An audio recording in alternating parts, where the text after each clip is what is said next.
Hello, everyone, and welcome to another MongoDB podcast live.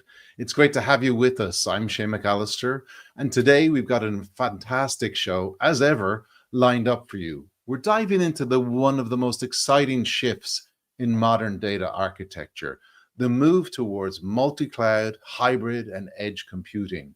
As organizations demand more flexibility and scalability and real-time data access, the need for seamless data integration has never been greater.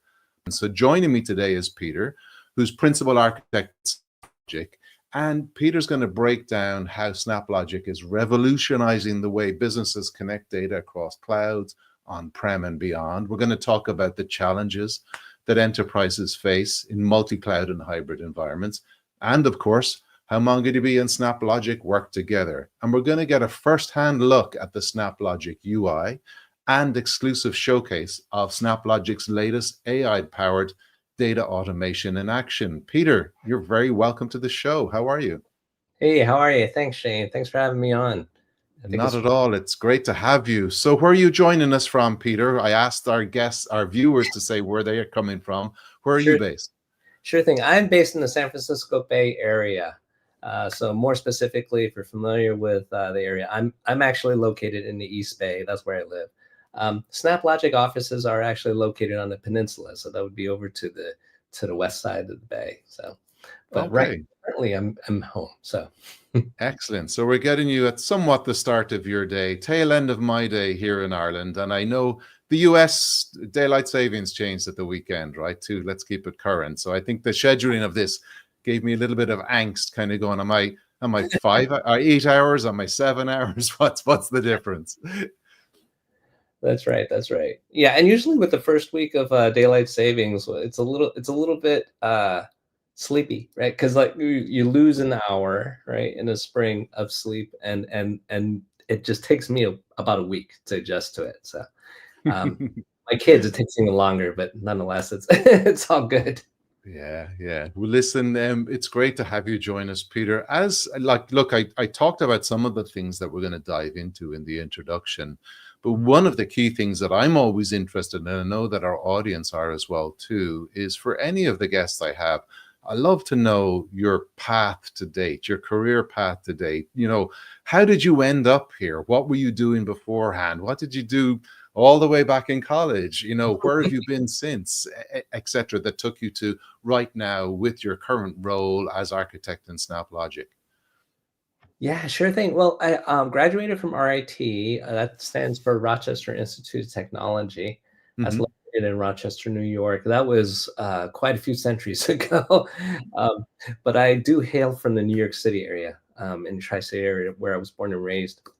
And so naturally, after graduating college, I stayed up in Rochester. And if anybody's familiar with that city, there's basically like Xerox and Kodak were the major companies there. So I worked there for a number of years for both companies. And then moved back home to New York City, worked on essentially Wall Street for a number of years as an independent consultant. Then eventually it came time to raise a family. My wife and I wanted to raise a family. So we wanted to move out to find a place in the country where it's a little bit different. So we came out here, backpacked out to the San Francisco Bay Area and just kind of hunkered down. And we've been here ever since about 2005. And so since then, I've worked at a lot of, worked at some FANG companies, and essentially where I used to work prior in Fortune 500 companies, now I find myself working for startups. Seems to be all the thrill in the Bay Area. So that's how I wound up at SnapLogic. Excellent. You're bringing your Fortune 500 knowledge back to the startups, basically. Then, so these are how the big companies do it. This is what you need to be thinking about as well too. It's interesting that you mentioned Rochester. I as I said, I'm from Ireland. I've been traveling to the US quite a lot for work over the years, but I'd say it was probably 20 odd years ago the last time I was in Rochester. I used to work for an actual data storage company, a RAID systems company, and we used to do our what they used to call accelerated life testing of our systems there. So they had a testing center there that was unique, that could do earthquake testing, all of this kind of high frequency half-life failures as well. So I spent a few trips to Rochester, but that again, long time ago.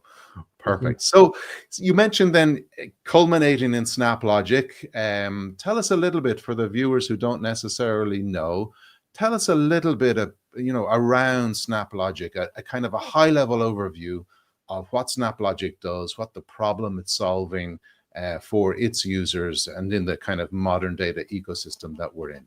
Sure thing, sure thing. So essentially, SnapLogic is an iPaaS platform, right? So it's an Mhm. integration platform as a service. And what does that essentially mean is that we help connect data sources in a company's ecosystem, Okay. one to Okay. another, also applying transformations in between. In addition to data, we also integrate applications across as well, right? So that's one Mhm. advantage. So for example, if you wanted to connect your, Mongo database to like Salesforce upon certain events that would certainly happen, then you can certainly do that. And the advantage of SnapLogic is that it's basically a code-free or a low-code um, platform, right? So Okay. essentially, Okay. it's ease of integration there.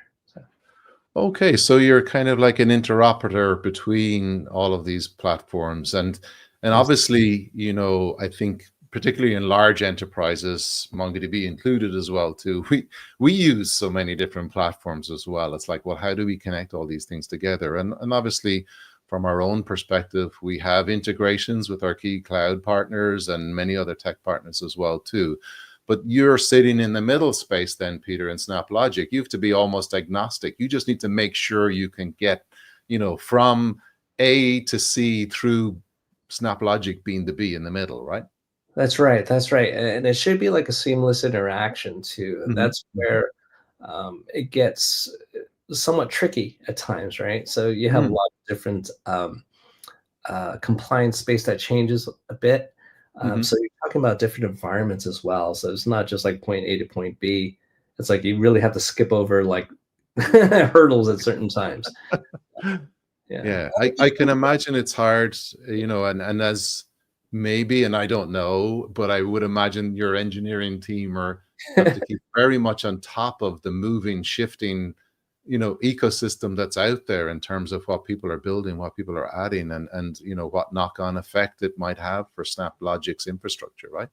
Yeah, exactly. Well, it would be to a certain degree. I think a lot of it depends on how you build the system, right? Because Mhm. it's a very natural problem space. I mean, if you look at engineering and you had to connect one data source to another, it's just a very natural inclination to like, I'm going to write that one script that does that, right? It's no Mm, one's day mm. job to really do it, first of all, right? So it's just someone who says, I can write that in 5 minutes, and they do that. And the next thing you know, someone changes something like a login or a password, and oh, I have Mm. to update my script. I know what, I'm going to decouple my credentials into a separate data store. Well, that's another piece, right? And then, oh, the API changed. Oh, that's another piece, right? So on and so forth. So a lot of it really depends on how you designed or architected your system. And I have to say, like Okay. SnapLogic has done that really well, where it's built upon a composable architecture, right?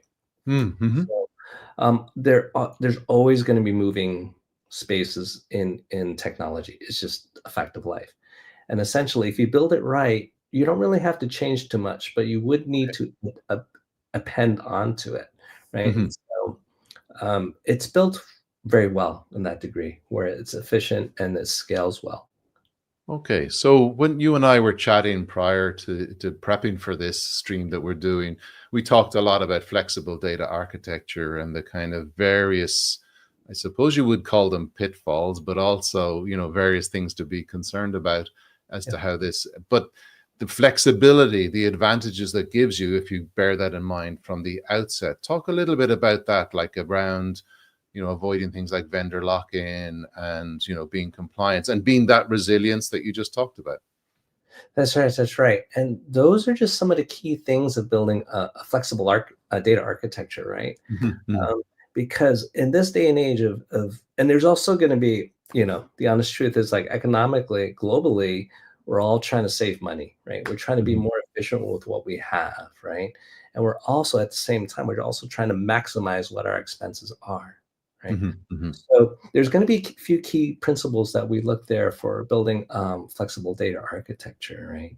Is the first thing is that companies really, and there's and just take a step back. There's been a natural evolution from data centers, right, to mhm, mhm, clouds, public hypervisors, and now we're embarking on the next step, right? So where companies are starting to notice that, yeah, there's the big cloud providers like AWS, GCP, Azure, so on and so mhm, forth. But no companies really want to be locked into like any one of them, right? So mm, they're mm, trying to think about, oh, how do I be cross cloud now? How can mm, I be cross cloud and on prem or on the edge, right? mhm. As well. So there's those factors in there. There's also the factor of compliance, right? So Talk to there's me a little bit about on the edge, because I hear that a lot, and I kind of know what it is because we I looked after a product that we repurposed for edge stuff, but and as an edge database. Talk to maybe the viewers who mightn't be familiar with what on the edge might mean, Peter. Sure thing.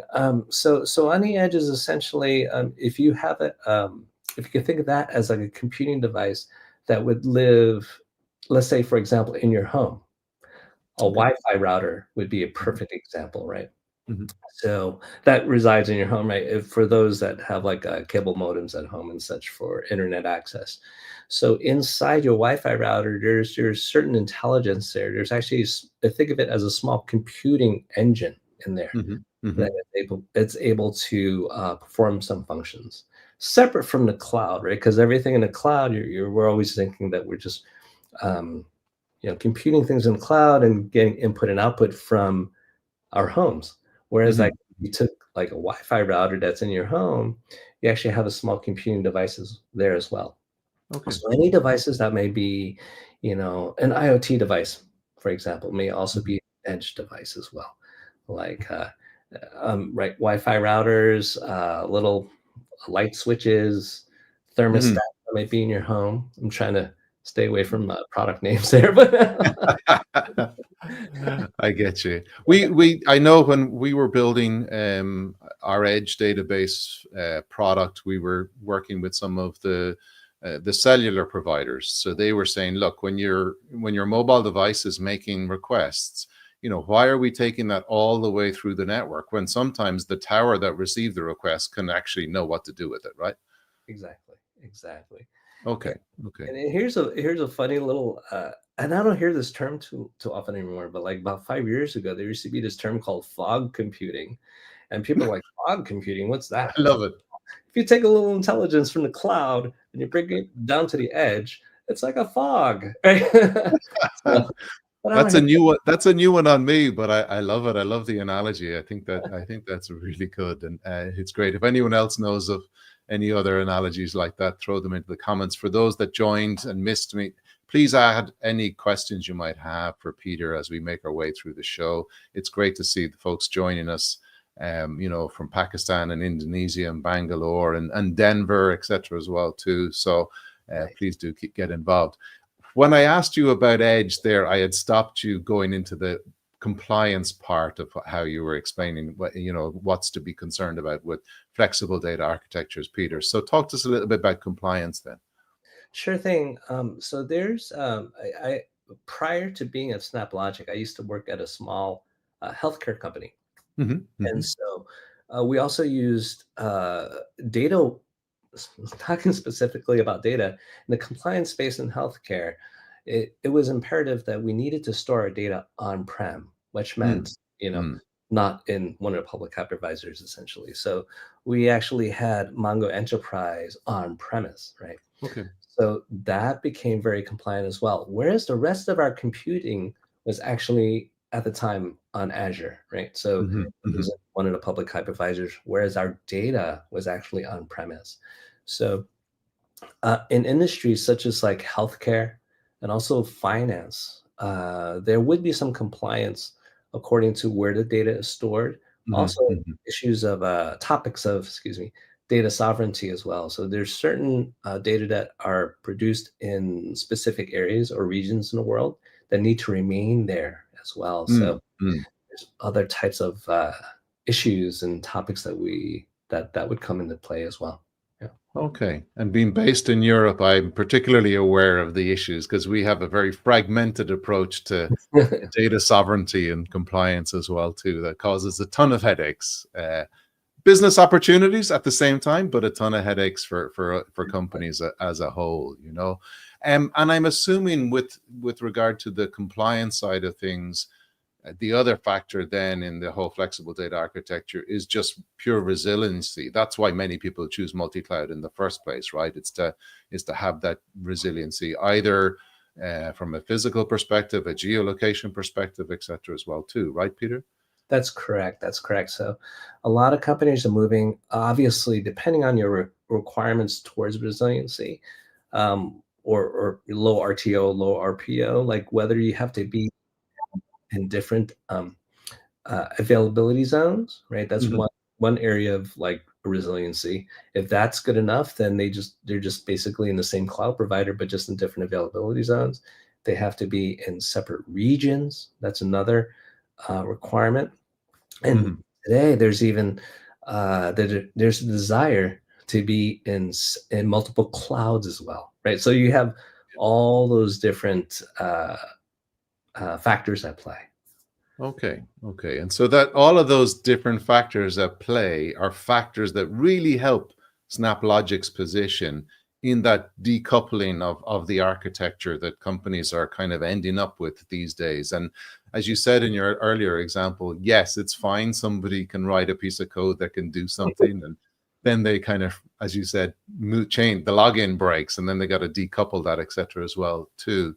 So obviously SnapLogic brings a ton of benefits. I would imagine, you know, given the huge decoupling, it's also quicker to integrate, maybe easier to scale, etc., more business value. Talk to us a little bit about the kind of what you see, the feedback from your customers, how it's working for them. Yeah, sure thing. And that's a really good point, right? Because it always it always seeds the idea whenever Mhm. SnapLogic is invited into a company to help integrate their systems, right? Mhm. It always starts as a seed. Uh, Okay. but knowingly, it always branches out because it becomes such an efficient way of performing this task that Mhm. Mhm. it starts to just grow because people, companies find out that, hey, I just need to connect this system to this system. I can write a script, or I can just put together a small pipeline in 5 minutes with SnapLogic, and it's done. You know, Yeah. and it scales out really well, and so that proliferates through different business usages, and it becomes very efficient, right? Mhm. Mhm. Essentially, the app integrations and data integrations inside of companies usually doesn't start as someone's, like I use that term, day job, but essentially someone kind of takes it on as an extra, an extra Mm. function they would want to try. But Okay. Okay. And I suppose that might kind of move us towards kind of where does MongoDB fit into all of this as well then, Peter? You know, how does SnapLogic interact with MongoDB? What does SnapLogic use MongoDB for? sure thing. So the main data store, well, it, it integrates with MongoDB in two facets, right? The first one is that MongoDB actually is the main data store, right, Okay. for SnapLogic, right? So Hmm. we chose a NoSQL data store years ago to house our data models. Essentially, all our assets and operational metrics, um, all that is actually stored inside of our Mongo clusters, right? So that's the Okay. first thing. Hmm. It acts as the backbone data store for SnapLogic. Mm. Okay. Given that, we also find out that there's a large customer base that actually uses their Mongo data stores that they would like to integrate with their other systems, Okay. Hmm. applications, or their other data sources as well. So we have items called snaps. I'm trying to like see how I can best explain this, but Yeah, essentially, and I know for those tuning in, we are going to you're going to show this. We're going to open up the screen and share the SnapLogic UI and go to that. But that's intriguing though, because you're both a customer and a partner of MongoDB's essentially. So you're using it internally for your own operations, but you've obviously seen then your customers have data there that needs to be connected to something else. So hence you're also leveraging us as a partner. Yes, that's correct. Perfect. That's great. So I think so you touched on snap packs. Do you want to talk a little bit about what those? Let's set all the terms out, but we're going to do show and tell obviously in a few Yeah. minutes. Yeah, sure thing. So if you think about how SnapLogic is used to integrate systems in a company, it's what is built in a workflow is Hmm. called a pipeline, right? Okay. So if you think about that as one executionable series of steps, that would comprise of a pipeline. Let's say as simple as read data from a file. That's one step in the Hmm. pipeline. Hmm. Transform the data that's from the file into a separate format. That would be another Hmm. step. The Hmm. third step is insert this data into Mongo. That'd be Hmm. the third step.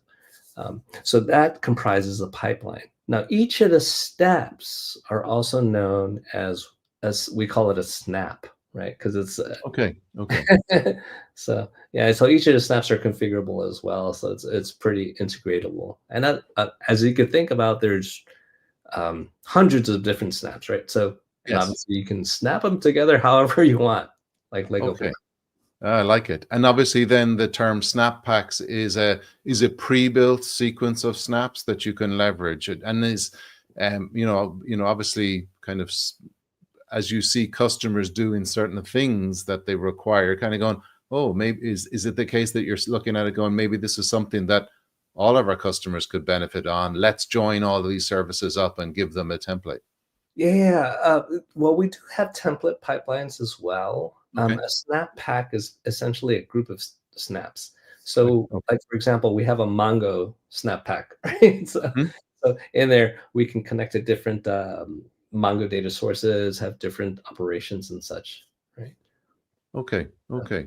Excellent. So, I think we talked obviously about those, and obviously, all of the introductions you spoke about the the increasing complexity that we live in a kind of a multi-cloud and hybrid world as well. Then too, Peter.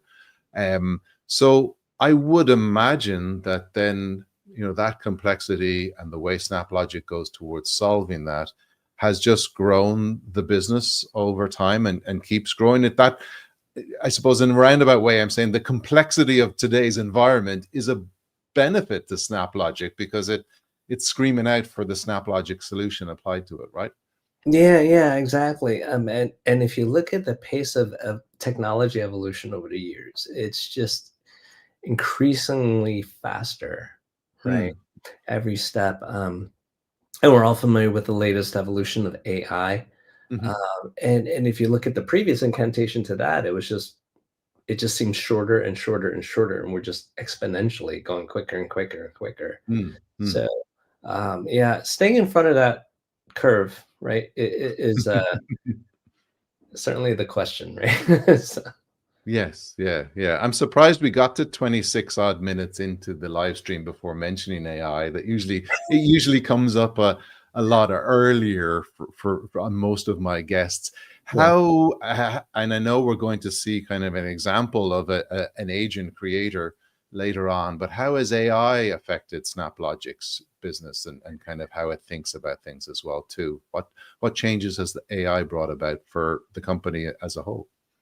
Well, AI has always been part of the fabric or the desire of SnapLogic, even years before Hmm. ChatGPT came out, let's just say, right? I think AI was coined as machine learning, right? Mm, And so exactly, we exactly. we had a staff of data scientists that actually evolved SnapLogic and built upon it. So we actually had predictive learnings of pipelines at that time, even before Mm, ChatGPT. okay, okay, yes, yeah. So, yeah, when AI came now when introduction of ChatGPT came out, it became very conversational, right? Mhm, mhm, With the interface of artificial intelligence and staying in front of that essentially um, that's what SnapLogic has done, right? So essentially we've become now we're not trying to be the LLM or be mhm, the artificial intelligence engine, we still want to be in that integration space, right? Okay. So we enable connectivity to the LLM and ease that integration. Hmm. And then I'll show this in a demo video, but essentially how one achieves that very quickly in a very low code environment. Okay. Okay. Excellent. I'm looking forward to that. And again, I'm seeing the hellos coming in the comments. It's great to have Andrew from Indonesia and folks from Bangalore and Pakistan and Philadelphia. Oscar, you're very welcome as well too. It's great to have you join us. Do any questions you might have for Peter, please post them up there. We'd love to entertain them. So we talked a little bit about the multi-cloud and the hybrid world, etc., and how you're managing via SnapLogic to connect data up with the applications and platforms that need it, etc. We mentioned compliance on the introductions. How, with regards to, like, I presume you're kind of, my world is like an ETL, right? Extract and transform and load. That's the way I'm looking at some of this. And I know it's much, much bigger than that. But that data in transit, where does SnapLogic fit in terms of being that connector in terms of compliance and security and resilience there? Right. So the SnapLogic platform and how it's actually utilized. We're very compliant with data governance and security, right? So in data governance, there's RBAC, permissioning, auditing, full data metadata management, right? Okay. Inside of security, there's end-to-end encryption, API security, of course, and access controls. And we're SOC 2 compliant as well, right? Okay. In a compliance space, we're compliant with GDPR, HIPAA, and of course, as I mentioned, SOC 2 compliant. So, and I'm not sure if I spoke about the architecture a little bit before, but essentially, there's a separation between how SnapLogic's constructed. There's a separation between the control plane and the data plane. Okay. I didn't quiz you on that one. Tell us a little bit more about that then, so Peter. Sure thing. So if you think about the control plane as being like your management console of your system, right? And the data plane is essentially, think of this as your execution engine. This is where the customer data would come to. And essentially, you would use the control plane to set up your pipelines, like I was talking about before. Okay. And you would use your data plane to essentially execute on those pipelines, right? So, and the data plane can reside. We offer what is known as a Cloudplex, right? That resides in the cloud. We can assign you one of those, or if you do choose, we also support what is known as a Groundplex, right? So you can actually download the software, or if you want to run it in Docker, we also have a Docker image as well. That you can actually run a data plane either on your premise or in your own cloud or your own tenant, essentially. Okay. So we have both choices. And so in full compliance, like no customer data would ever come to the control plane. Essentially, it would stay with your own premise, right? So it's very unique architecture in that sense. So. Okay. No, that makes sense, and it becomes very clear now, because I would imagine that's probably one of the first things a new client might say is, hold on, especially as you mentioned earlier, people in the healthcare sector and obviously in the financial sector as well too, and all of those areas where it's key that data needs to have a ton of controls on it, very very sensitive data, customer data, that works. And I suppose, look, MongoDB faces that as well too. And I think we've ticked most of the boxes these days as well to make sure that usually when these queries come up from potential clients, they can be dismissed quite easily by all the scrutiny that we've put ourselves to, as you mentioned, kind of the HIPAA and the SOC 2 and all of those things that SnapLogic has assigned to as well. So we touched on, I get the mechanism. Again, look, in the demo, we're going to see this really. I love the conversational piece of these live streams, but I really like the demo. So I'm looking forward to get to that. But before we do that, tell us a little bit about, we've talked a lot about how SnapLogic works and how it helps companies, etc. tell us a little bit some of the useful, practical use cases that you might have from customers. Can you talk to us a little bit about how they might be used and leveraged before we get into the demo portion?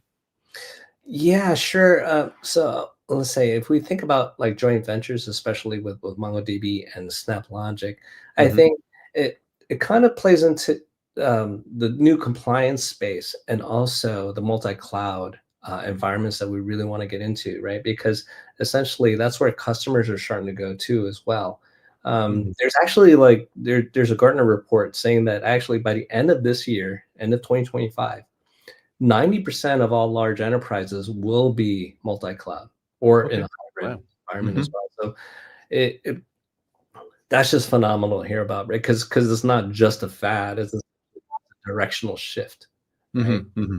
in technology. So if you think about that space, you have to think about where data can then reside in multiple data stores and multiple clouds on premise, maybe even on my desktop, back Hmm. to like Hmm. my workstation that used to be under my desk years ago. Right?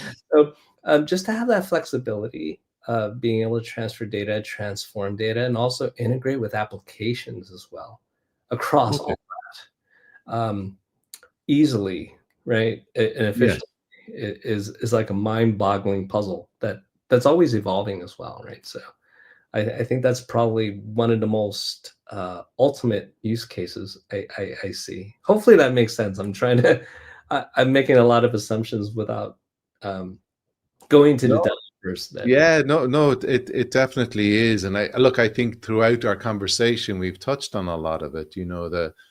You spoke about the IoT and the edge computing earlier as well, too. So collecting and processing that data nearby before putting it back into the resultant database or whatever the case might be as well, too. And we talked a lot about compliance and data sovereignty as well. So I think that all makes sense. So I think if it suits you, Peter, why yeah, don't we, get into the meat of this and show a little bit of the SnapLogic UI in action and how straightforward that is, if that suits you. yeah, sure thing, sure thing. Excellent. All right, let me share my screen. I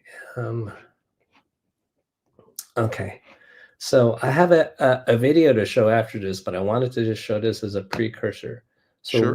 what you're Okay. looking at right now is I'm logged into the SnapLogic control plane, right? Right. So this Okay. is the user interface that you would essentially get. So if you look around this, it's a little I'll come to the stuff in the middle in a second, but essentially you'll see some of our functionalities and Hmm. different areas here. So you can see pipelines, right?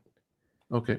And then this takes a little bit longer to load, but essentially you have different snaps. So these are the different snap packs I was talking about before. Okay. You Okay. look at the MongoDB snap pack, you actually see all the um, different Okay. snaps that are available, right? Perfect. Yeah, and here is essentially what is known as a pipeline, right? So there's essentially a start and an end, right? So if you look at this, it's like inside the configuration, you can see what it's trying to read. This is just a sample pipeline for demo purposes, but essentially it's Okay. just you see it's reading a file, a CSV file. Doesn't need Hmm. any account data, but if it was, you can input it here. Okay.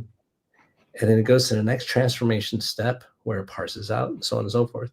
And one of the end results is that it actually writes it out to a file called directory.json, right?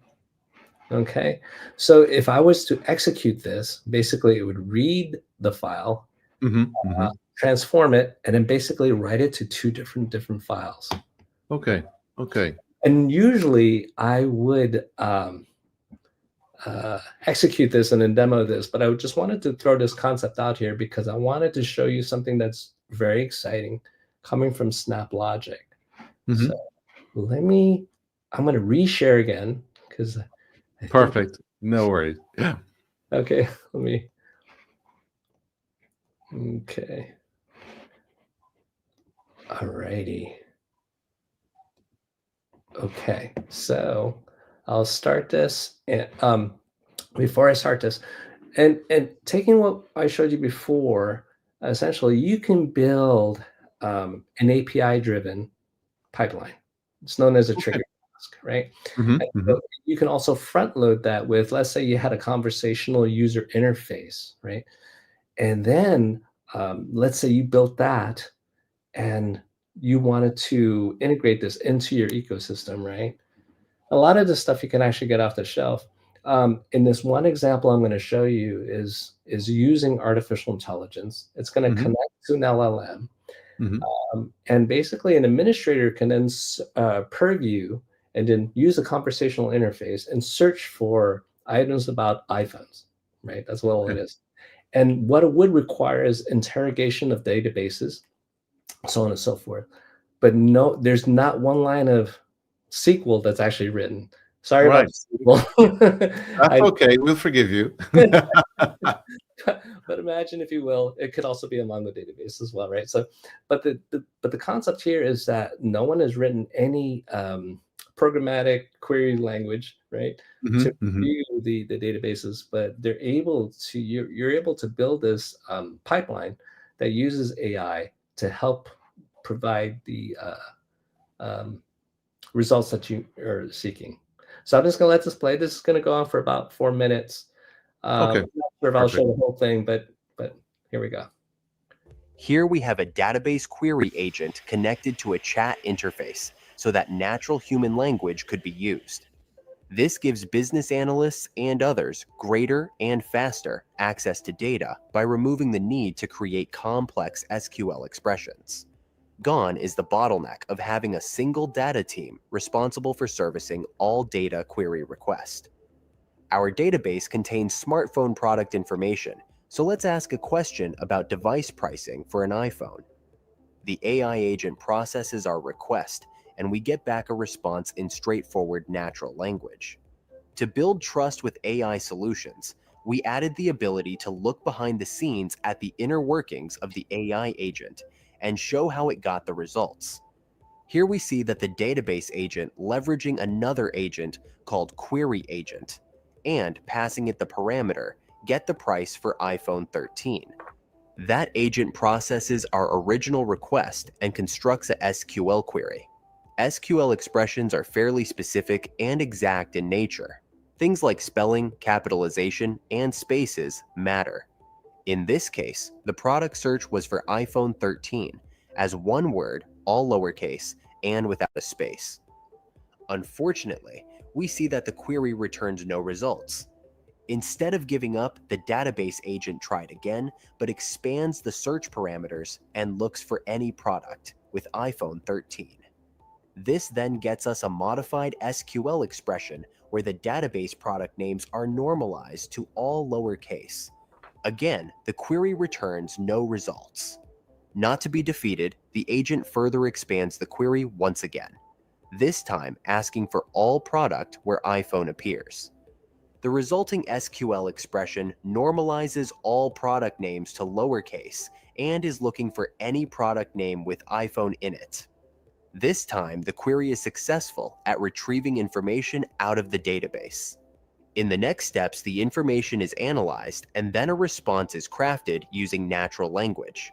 Let's go further behind the scenes on the workings of the pipeline that makes this all happen. In the SnapLogic designer, we have a main parent pipeline that defines the LLM prompts and controls the looping, plus the overall flow of the agent. The planning agent takes the prompt from the parent and interfaces with the Amazon Bedrock LLM to call the query agent, where the query is constructed and run. If no results are returned, the flow goes back to the parent agent for prompt refinement. You should notice that we haven't added any hard-coded structured rules or logic. The pipeline is basically taking a prompt as input, constructing a SQL query based on the prompt, does the search, and if nothing comes back, devises a new adjusted prompt for a new query. This dynamic creation of prompts, responses, and evaluation of the response automatically refines the answer.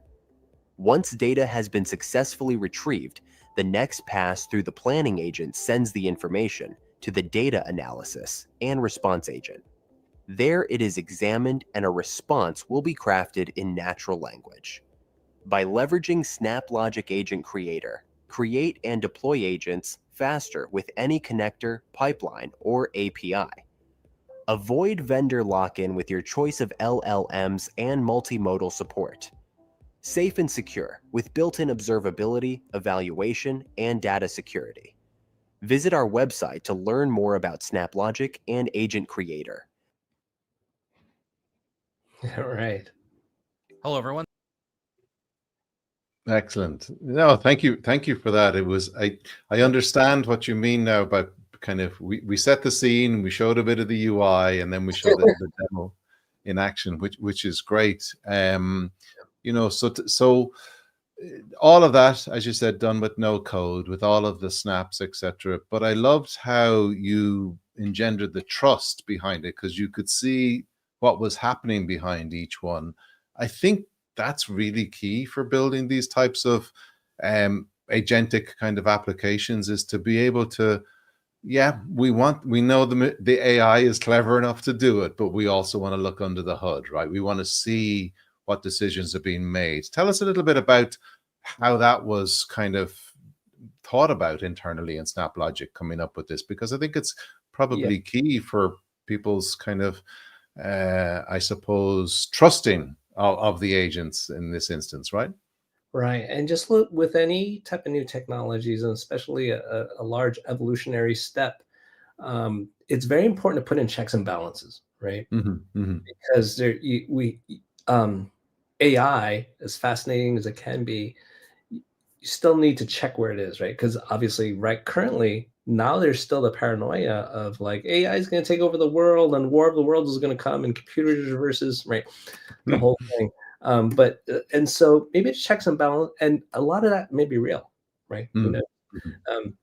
But it's certainly a valid concern. And just like any essentially AI-driven pipeline, so to say, you'd want to put in the checks and balances as well, right? So you can actually put in pause steps in there where you would require manual intervention to inspect the results, and then continue another pipeline, right? Okay. So essentially, that's a very important point, and a very valid concern, especially in today's day and age. Okay.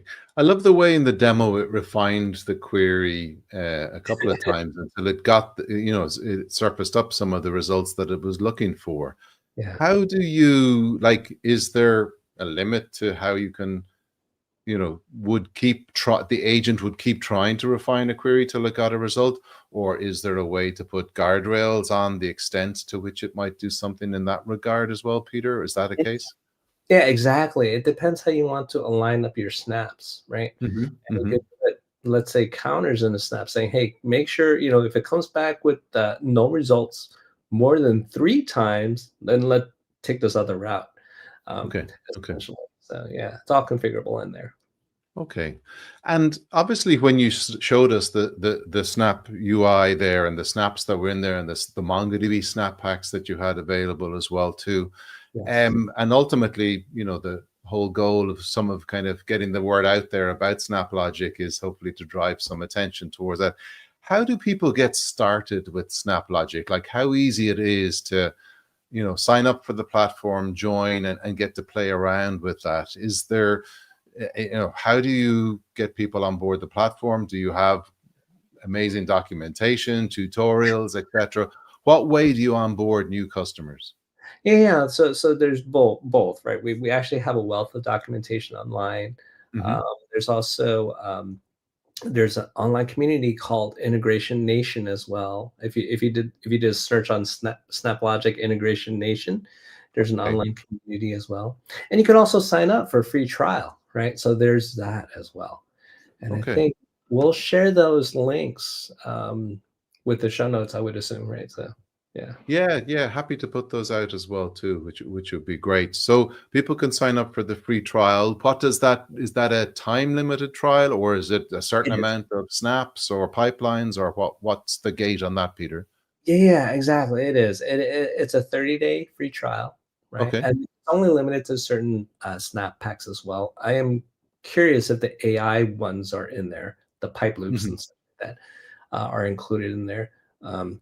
You may not have access to certain advanced features, such as like API management, which we do have as well. That's a Okay. very up and coming feature that we do have. I mean, it's been there already, but it's going to be a lot stronger in the coming months as well. I'm not Mhm. sure if that's included in the free trial, but yeah, I'm sure you hear Okay. about it nonetheless. And in the trial that they might do, they can still connect their real proper data wherever that might be up to their application or out to other providers as well too, right? There's no Of course. constraints on what they can do. It's just the time, right? Exactly, exactly. Yeah, yeah. So the software is real, right? Mhm. So you can. I'm trying to remember if you do get access to a groundplex, which is basically downloading the software onto your own premise, but you Okay. would certainly have access to a cloudplex, which Okay. is one that's managed by SnapLogic. So Okay. Okay. No, that makes sense. So just go to the SnapLogic website to click the trial and get in there. Is that the case? yeah, there's a certain link.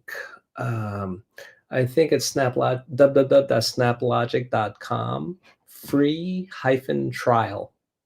Okay. Free Okay. hyphen trial. Yeah. Perfect. I'll go to that URL right now while we're chatting, see if I can grab it and drop it into our comments as Limited well. time only 5 available. No, I'm just kidding. No, just you'll be fine. Perfect, perfect. So I know we only had a short piece of a period of time. We saw the Snap UI. For me, I thought when I saw the list of snaps down the left-hand side that the fact that only the A's fitted on the first screen before the scroll. How many do you have? Like, do you know offhand, Peter, how many snaps Uh, SnapLogic has at this point in time? I'm trying to assess. I think it. I mean, I know it's well into the hundreds. I'm trying to think if it's surpassed the 1,000 mark or not, and it probably has. And there's more being added every day, right? So Wow. Okay. we also not only do we develop additional snack packs, we also have partners that are developing additional snack packs as well. In addition to that, if you wanted to develop your own snap pack, we actually have a developers, an SDK that would enable you to do that as well. So if you wanted to create a custom snap, it's all there, right?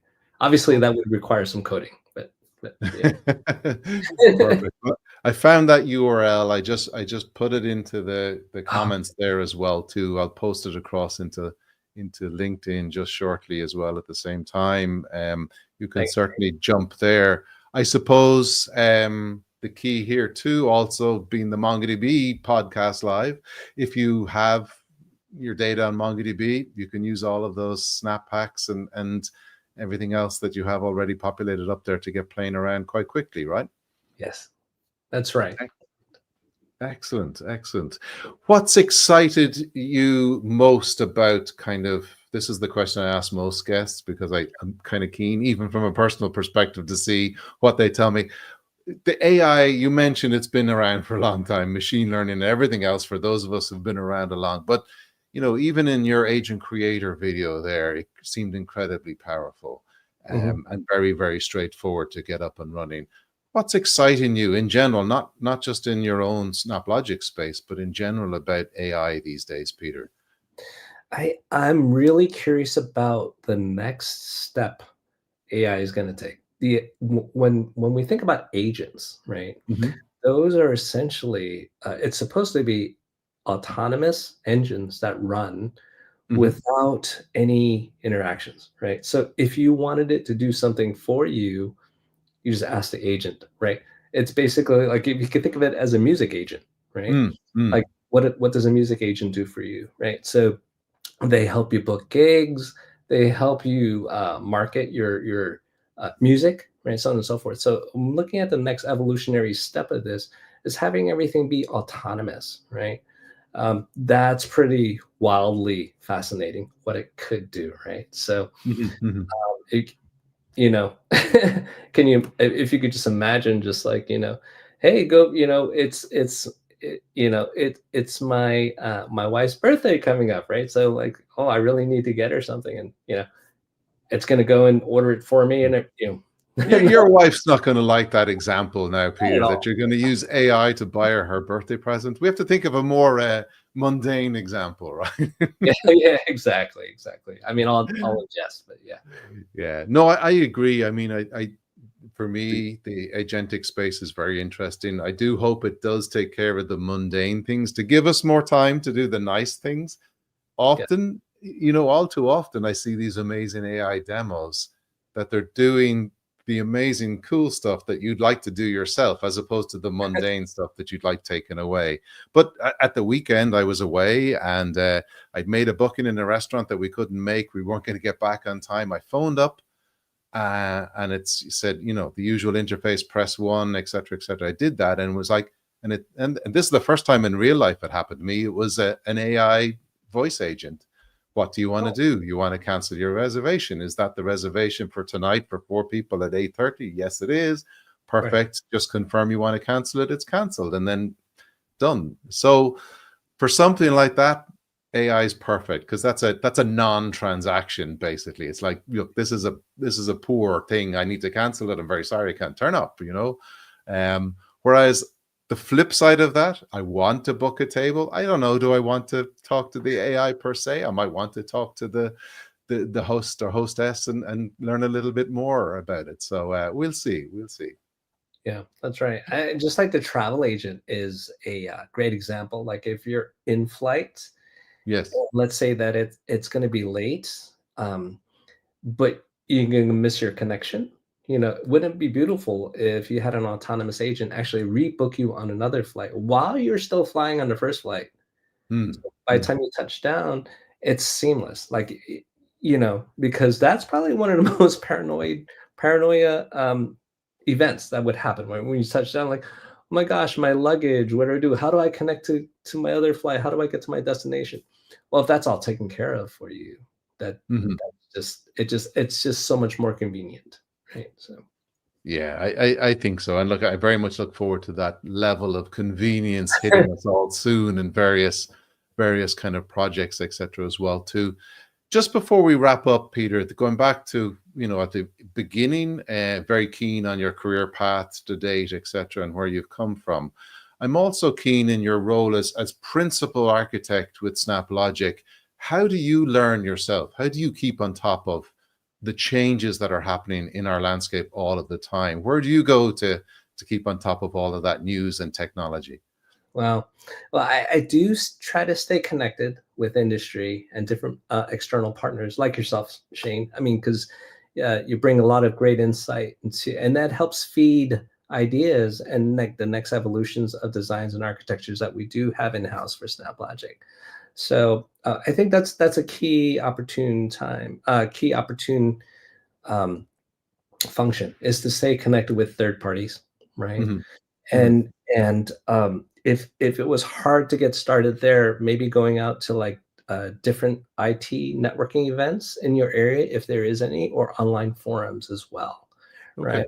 It was a lot easier pre-COVID, but it's still possible today to do that. It was. It's coming back, and I know. Look, yeah, I think everybody experienced that. We went through the collective isolation of being stuck at home, but I know from a MongoDB perspective, we're back on the road with all of our .local events in many locations. I'm particularly involved on the developer relations team here at MongoDB and running the third party events that we're involved in. So these would be the developer focused events, the language community events, the Java, the Python, the C# events that we, have huge developer communities in, and we turn up at those. So I agree with you, Peter. I think those sort of events, I think I used, there's a serendipity involved in turning up at these things and kind of having those hallway conversations and meeting those people that you wouldn't necessarily kind of bump into, because I think our inboxes are swamped with newsletters and emails that we need to keep up with. But I think it's often, get out there and about is a good way. I find that I learn, you're away from the day job, you're paying pretty much 100% attention to whomever might be speaking on stage. If you're at an event, I love that. So community events and paying attention to what's going on. It is super hard to keep up with how fast everything is moving, though, Peter, right? It is. It is. Right. Because today my car drives itself, and you know, I can order food instantaneously. So it's just it's the future is here, right? So Exactly. Well, look, I think that's probably on those kind of words, it's a good way to wrap up our show. It's been great to have you on board, Peter. I thought, what we went through in terms of kind of where SnapLogic fits in this hybrid multi-cloud world that we live in at the moment. I think the ability to kind of understand the need for tooling like SnapLogic, coupled with the fact that you showcased the UI, which was, to me, the quick glance that I had of it, incredibly intuitive. And obviously, as you said, more than 1,000 or more snaps. So I presume there's something for everybody there, anybody who's trying to connect services together and not do, as you said originally, was write a little bit of code that will do that. That'll eventually break, right? Or that, as so often is the case these days, that developer moves on to a different company and nobody knows how that code was put together, right? Exactly. And thanks for having me on, Shane. I really appreciate this. This has been wonderful. Not at all. No, it's been great to have you on board, and it's great to hear that not only SnapLogic users of MongoDB, but also connecting customers to their use cases of MongoDB as well too. So it's nice to see the loop closed in that regard. For those that are joining us, we threw in the comments a link essentially there to snaplogic.com/free-trial. That you can go in there, time bounded, of course, as most trials are, but you can go in there fully function and get to play around with it yourself. I would be remiss of me if I didn't make it the odd plug for MongoDB as well too. So everything that we do within MongoDB that's developer focused, either in the developer relations team or our engineering team and product team, we put up our developer tutorials on developer.mongodb.com. Please go there to have a good look around at what we have. We've got some great filters there, so you can find if it's a language, if it's a cloud partner, if it's an integration that you're looking for. By all means, check that out as well too. And some people said I think in the comments as I watched, some people are just getting started with MongoDB, etc. as well too.